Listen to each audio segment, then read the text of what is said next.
Now we're going to simplify square roots where we have to plug in certain numbers for variables.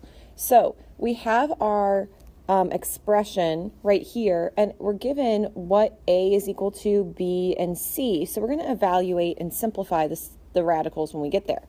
So I'm going to copy this over, and it says B squared. Well, B is -8 squared minus 4 times A, which is 2, times C, which is 4.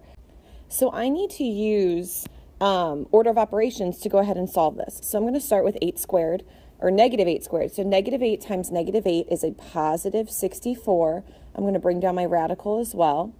Minus, I'm also going to do 4 times 2, which is 8, times 4.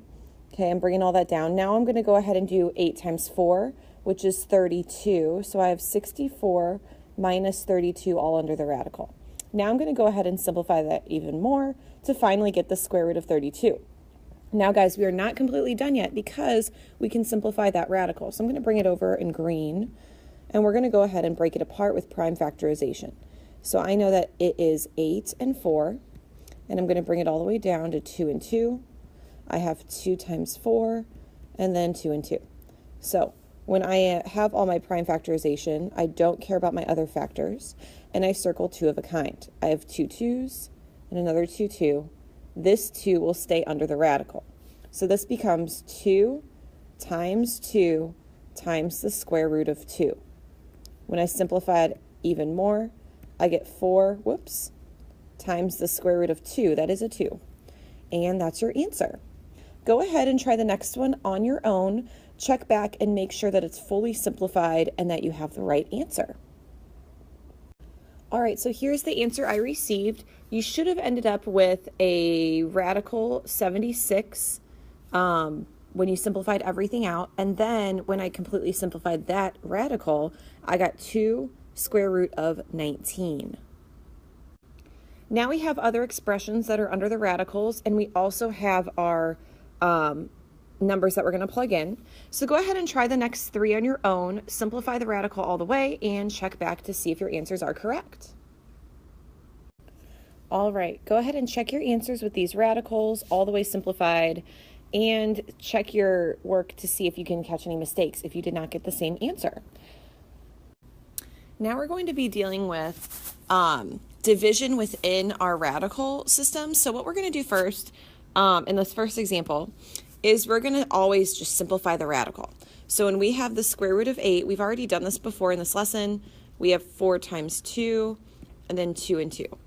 So when I look at just my prime numbers, I see that it simplifies to square root of 2. So I'm going to rewrite this fraction. So we have 6 plus 2 square root of 2 all divided by 2.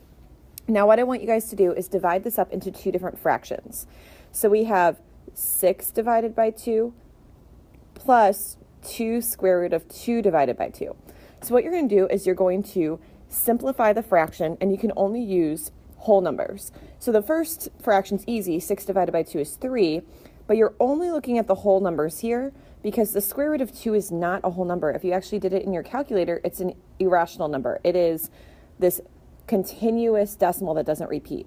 So instead, we're just going to look at our whole numbers. So 2 divided by 2 is 1 square root of 2, or you can go ahead and just write square root of 2. And they're adding, so you're not combining 3 times square root of 2, it's 3 plus square root of 2. And that's what that simplifies down to. So go ahead and do it on the next problem. Use my previous one for reference.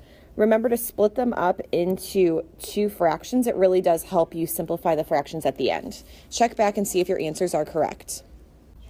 All right, so that's your answer that you should have gotten, 4 plus 2 times the square root of 2. Look at the work and see if you can see where your mistakes are, if you had any. Go ahead and try the next 2 on your own and check back to see what your answers are. All right, these are the answers you should have gotten.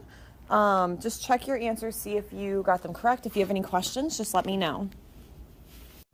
Now we're going to work with word problems, which is pretty simple. All we're going to have to do is pretty much plug in numbers into our variables. So we're talking about an art room in a mansion, which is in the shape of a circle, and the circumference formula is given to us right over here. So what we're going to have to do is just find the circumference of the room. So they're giving us what A is equal to and what B is equal to.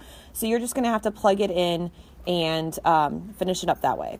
I am going to ask that you guys keep pi as your answer. So you're not going to have to multiply by 3.14. You're actually going to have an answer that has pi in the answer. Please also label as with your unit as well. Then go ahead and try it on the bottom of your screen with these dimensions for A and B, and check your answers as well. All right, so my answers I received was 4 times pi times the square root of 82 feet. So if you see over here, I had 328 under my radical, and I had to simplify it. 41 is prime. I could not simplify that anymore. So I ended up having this 2 and 41 left over, where I multiplied them back to make it 82. And then I have also the 2 at the beginning of our formula times that 2 that we simplified with actually came together to make 4.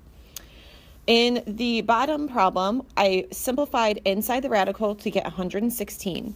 So when I simplified that, I had 2 times 2 times this 29, which is also prime. So it simplified to 2 square root of 29. Again, the 2 from the formula multiplied to the 2 when I simplified it to make 4 pi square root of 29 feet as that circumference.